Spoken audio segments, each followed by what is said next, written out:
ओम गणेशाय नमः। ओम दुर्गाय नमः। श्री दुर्गा सप्तशती पंचम अध्याय। विनियोग। ओम इस उत्तर चरित्र के रुद्र ऋषि है, महासरस्वती देवता है, अनुष्टुप छंद है, भीमा शक्ति है, भ्रामरी बीज है, सूर्य तत्व है और सामवेद स्वरूप है। महासरस्वती की प्रसन्नता के लिए उत्तर चरित्र के पाठ में इसका विनियोग किया जाता है। ध्यान। जो अपने कर कमलों में घंटा, शूल, हल, शंख, मुसल, चक्र, धनुष और बाण धारण करती है। शरद ऋतु के शोभा संपन्न चंद्रमा के समान जिनकी मनोहर कांति है, जो तीनों लोकों की आधारभूता और शंभु आदि दैत्यों का नाश करने वाली है, तथा गौरी के शरीर से जिनका प्रकट हुआ है, उन महासरस्वती देवी का मैं निरंतर भजन करता हूँ। ऋषि कहते हैं कि पूर्व काल में शंभु और निशंभु नामक दो असुर हुए हैं। इन दोनों असुरों ने अपने बल के घमंड में आकर सचिपति इंद्र के हाथ से तीनों लोगों का राज्य छीन लिया। वे ही दोनों सूर्य, चंद्रमा, कुबेर, यम और वरुण के अधिकार का भी उपयोग करने लगे। वायु और अग्नि का कार्य भी वे स्वयं ही करने लगे। उन दोनों ने सब देवताओं को अपमानित, राज्य भ्रष्ट, पराजित तथा अधिकारहीन करके स्वर्ग से निकाल दिया। उन दोनों महान असुरों से तिरस्कृत देवताओं ने अपराजिता देवी का स्मरण किया और सोचा, जगदम्बा ने हम लोगों को वर दिया था कि आपत्ति काल के समय में स्मरण करने पर मैं तुम्हारी सभी आपत्तियों का तत्काल नाश कर दूंगी। यह विचार कर देवता गिरिराज हिमालय पर गए और वहां भगवती विष्णु माया की स्तुति करने लगे। देवता बोले, देवी को नमस्कार है, महादेवी शिवा को सर्वदा नमस्कार है, प्रकृति एवं भद्रा को प्रणाम है। हम लोग नियम पूर्वक जगदम्बा को नमस्कार करते हैं, रौद्रा को नमस्कार करते हैं, नित्याय गौरी एवं धात्री को बारंबार नमस्कार करते हैं, ज्योतिषनमी चंद्र रूपिणी एवं सुख स्वरूपा देवी को सतत प्रणाम है। शरणागतों का कल्याण करने वाली वृद्धि एवं सिद्धि स्वरूपा देवी को हम बारंबार नमस्कार करते हैं। नैऋति राक्षसों की लक्ष्मी, राजाओं की लक्ष्मी तथा सर्वर्णी शिव पत्नी स्वरूपा आप जगदम्बा को बार बार नमस्कार है। दुर्गा, दुर्गपारा, दुर्गम संकट से पार उतारने वाली, सारा सबकी सारभूता, सर्वकारिणी, ख्याति, कृष्णा और धूम्रा देवी को सर्वदा नमस्कार है।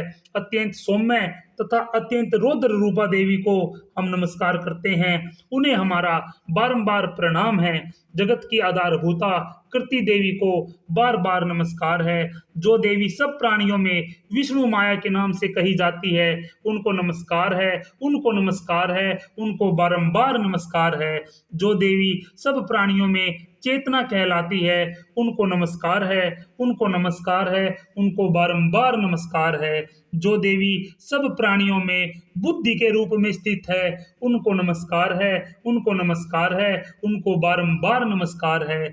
जो देवी सब प्राणियों में निद्रा के रूप में स्थित है, उनको नमस्कार है, उनको नमस्कार है, उनको बारंबार नमस्कार है। जो देवी सब प्राणियों में अक्षुता के रूप में स्थित है, उसको नमस्कार है, उनको नमस्कार है, उनको बारंबार नमस्कार है। जो देवी सब प्राणियों में छाया के रूप में स्थित है, उनको नमस्कार है, उनको नमस्कार है, उनको बारंबार नमस्कार है। जो देवी सब प्राणियों में शक्ति के रूप में स्थित है, उनको नमस्कार है, उनको नमस्कार है, उनको बारंबार नमस्कार है। जो देवी सब प्राणियों में तृष्णा के रूप में स्थित है, उनको नमस्कार है, उनको नमस्कार है, उनको बारंबार नमस्कार है। जो देवी सब प्राणियों में अशांति, अक्षमा के रूप से स्थित है, उनको नमस्कार है, उनको नमस्कार है, उनको बारंबार नमस्कार है। जो देवी सब प्राणियों में जाति रूप में स्थित है, उनको नमस्कार है, उनको नमस्कार है, उनको बारंबार नमस्कार है।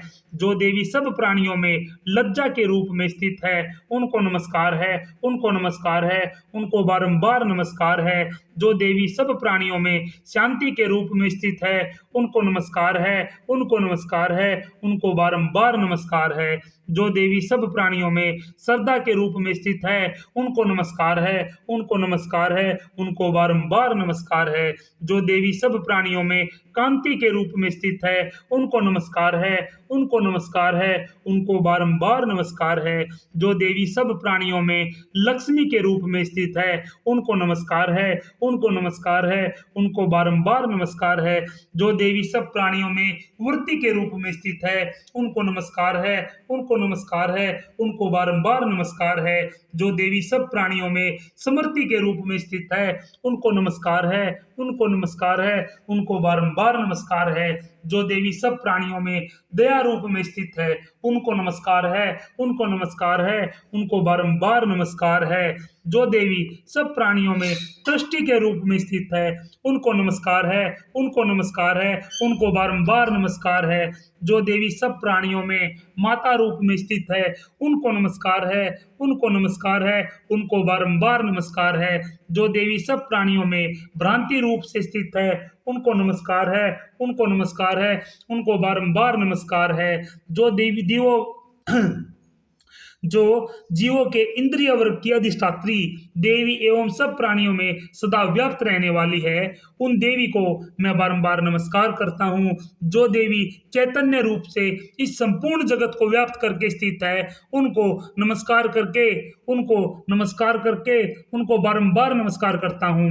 पूर्व काल में अपने अभीष्ट प्राप्त होने से देवताओं ने जिनकी स्तुति की तथा देवराज इंद्र ने बहुत दिनों तक जिनका सेवन किया, वह कल्याण की साधन भूता ईश्वरी हमारा कल्याण और मंगल करे तथा सारी आपत्तियों का नाश कर डाले। उद्दंड दैत्यों से सताए हुए हम सभी देवता जिन परमेश्वरी को इस समय नमस्कार करते हैं तथा जो भक्ति से विनम्र पुरुषों द्वारा स्मरण की जाने पर तत्काल ही संपूर्ण विपत्तियों का नाश कर देती है, वे जगदम्बा हमारा संकट दूर करे।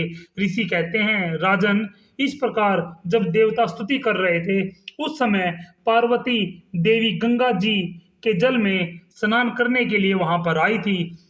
उन सुंदर बोहों वाली भगवती ने देवताओं से पूछा, आप लोग यहाँ किसकी स्तुति करते हो? तब उन्हीं के शरीर के कोष से प्रकट हुई शिवा देवी बोली, शंभु दैत्य से तिरस्कृत और युद्ध में निशंभु से पराजित हो यहाँ एकत्रित हुए ये समस्त देवता मेरी ही स्तुति कर रहे हैं। पार्वती जी के शरीर कोष से अंबिका का प्रादुर्भाव हुआ, इसलिए वे समस्त लोकों में कोसकी कही जाती हैं।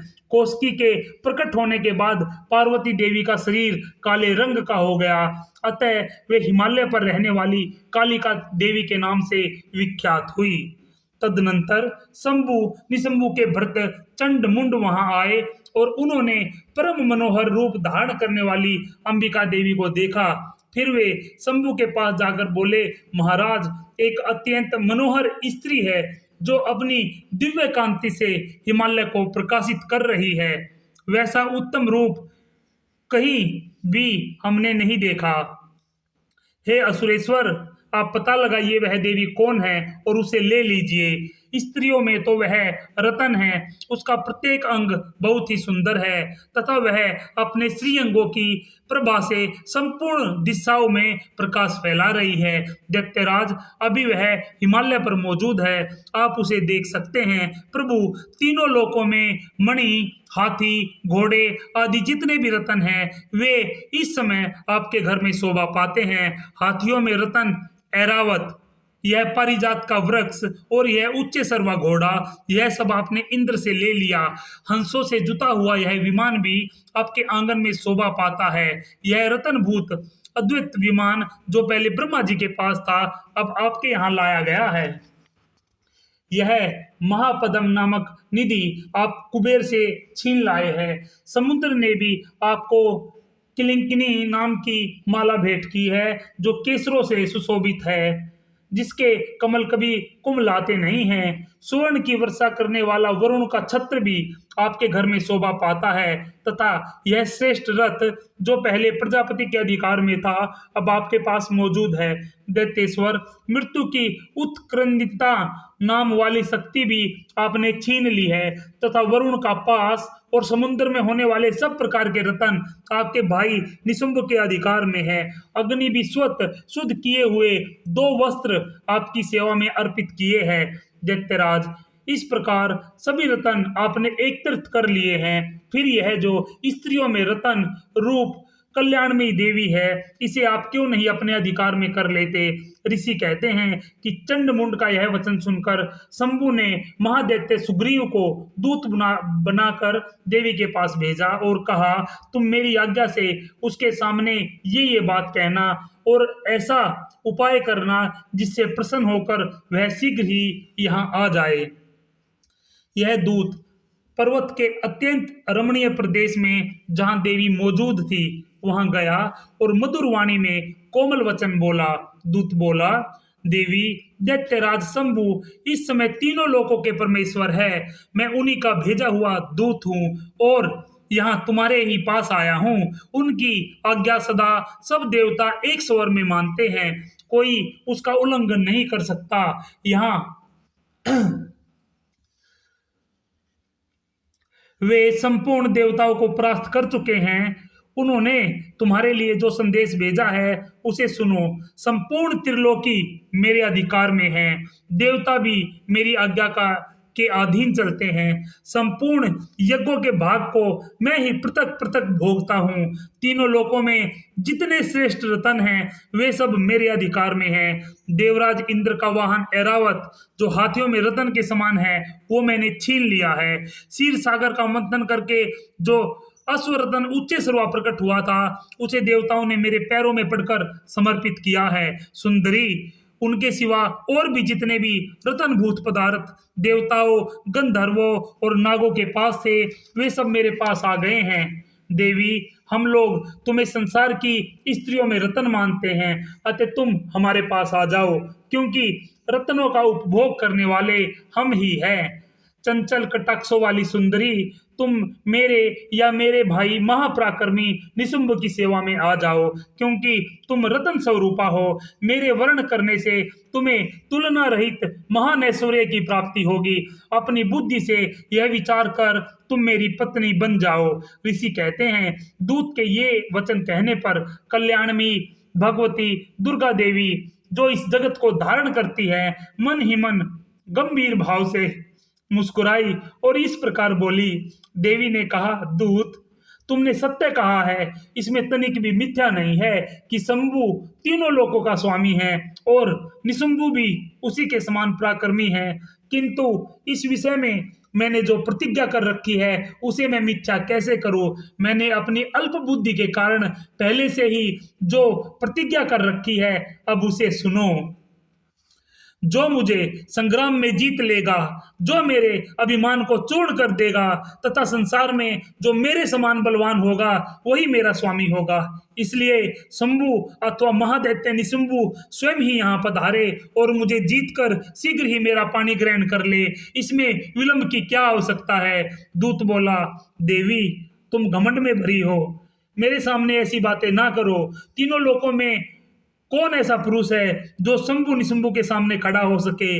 देवी, अन्य दैत्यों के सामने भी सारे देवता युद्ध में नहीं ठहर सकते, फिर तुम अकेली स्त्री होकर कैसे ठहर सकती हो। जिन शंभु आदि दैत्यों के सामने इंद्र आदि सब देवता भी युद्ध में खड़े नहीं हुए, उनके सामने तुम स्त्री होकर कैसे जाओगी। इसलिए तुम मेरे ही कहने से शंभु निशुंभु के पास चली चलो। ऐसा करने से तुम्हारे गौरव की रक्षा होगी, अन्यथा जब वे केस पकड़कर घसीटेंगे तब तुम्हें अपनी प्रतिष्ठा खोकर जाना पड़ेगा। देवी ने कहा, तुम्हारा कहना ठीक है, शंभु बलवान है और निशुंभु भी बड़े पराक्रमी हैं, किंतु क्या करूं, मैंने पहले बिना सोचे समझे प्रतिज्ञा कर ली है। अतः अब तुम जाओ, मैंने तुमसे जो कुछ कहा है वह सब दैत्यराज से आदर पूर्वक कहना, फिर जो वो उचित जान पड़े करे। बोलो अम्बे जगदम्बे मैया की जय। बोल सच्चे दरबार की जय।